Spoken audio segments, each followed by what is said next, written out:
ইনশাল্লাহ দেশে আসলে আমি বিশ্বাস করি সকলের সাথে সামনাসামনি বসে আবার কথা বলতে পারবো। মাদ্রাসা কিংবা স্কুল, যেখানে তোমরা যাই পড়াশোনা করো না কেন, মনে রাখতে হবে প্রতিযোগিতামূলক এই বিশ্বে সম্মানের সঙ্গে যদি তোমাদেরকে টিকে থাকতে হয়, তোমাদেরকে যথা উপযুক্ত শিক্ষায় কিন্তু শিক্ষিত হতে হবে, জ্ঞানে বিজ্ঞানে পারদর্শী হতে হবে, ব্যবহারিক এবং কারিগরি শিক্ষায় দক্ষ হতে হবে। এবং নিশ্চয়ই আমার এই যে প্রশ্ন উত্তর, এখানে নিশ্চয়ই তোমরা বুঝতে পেরেছো যে আমরা সেভাবেই চেষ্টা করছি আমাদের দলের পক্ষ থেকে আগামী দিনের পুরো শিক্ষা ব্যবস্থাটাকে সেভাবে গড়ে তুলতে, সাজিয়ে তুলতে।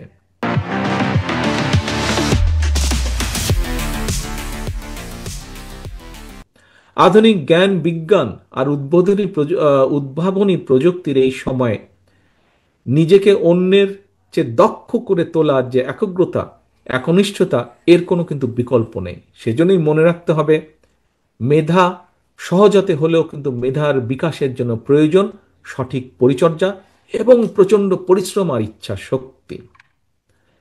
প্রিয় ছোট বন্ধুরা, একটি রাষ্ট্রের উন্নয়ন, সুরক্ষা এবং নিরাপত্তার জন্য প্রয়োজন উপযুক্ত শিক্ষা ব্যবস্থা। সেই লক্ষ্যকে সামনে রেখে তোমাদের জন্য একটা নিরাপদ রাষ্ট্র, নিরাপদ ক্যাম্পাস গড়তেই কিন্তু বাংলাদেশ জাতীয়তাবাদী দল বিএনপি ইতিমধ্যেই কিন্তু আমরা জনগণের সামনে 31 দফা ঘোষণা করেছি। এর অংশ হিসাবেই কিন্তু দেশের প্রচলিত শিক্ষা কারিকুলামকে সময়ের সাথে তাল মিলিয়ে শিক্ষাবিদদের সমন্বয় একটা বিশেষজ্ঞ টিম আমরা তৈরি করেছি, যারা ইতিমধ্যে অনেক কাজ এগিয়ে নিয়ে গেছেন। আমি তো প্রশ্ন উত্তর মধ্যে এই কথাটা তুলে ধরেছি। সম্মানিত সকল উপস্থিতিবৃন্দ, প্রিয় স্কুল মাদ্রাসার বন্ধুরা, সকলকে সামনে রেখে এতক্ষণ আমি সারা দেশের স্কুল মাদ্রাসার লাখো কিশোর তরুণ শিক্ষার্থী বন্ধুদের উদ্দেশ্যে বেশ কিছু কথা বলেছি। ইনশাল্লাহ দেশে আসলে আমি বিশ্বাস করি সকলের সাথে সামনাসামনি বসে আবার কথা বলতে পারবো, কিভাবে আমরা দেশকে পুনর্গঠন করব, কিভাবে আমরা দেশকে সামনে এগিয়ে নিয়ে যাব, কিভাবে তোমাদের ভবিষ্যৎকে আরো মজবুতভাবে আমরা তৈরি করতে পারবো, আমরা এগুলো নিয়ে আলোচনা করতে পারবো।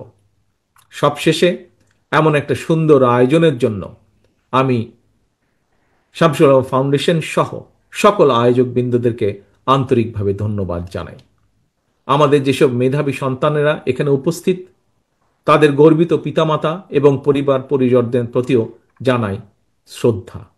সবশেষে প্রতিটি শিশুর, কিশোর, তরুণ তরুণীর নিরাপদ, সুন্দর এবং সমৃদ্ধ ভবিষ্যৎ কামনা করে আমার আজকের বক্তব্য শেষ করছি।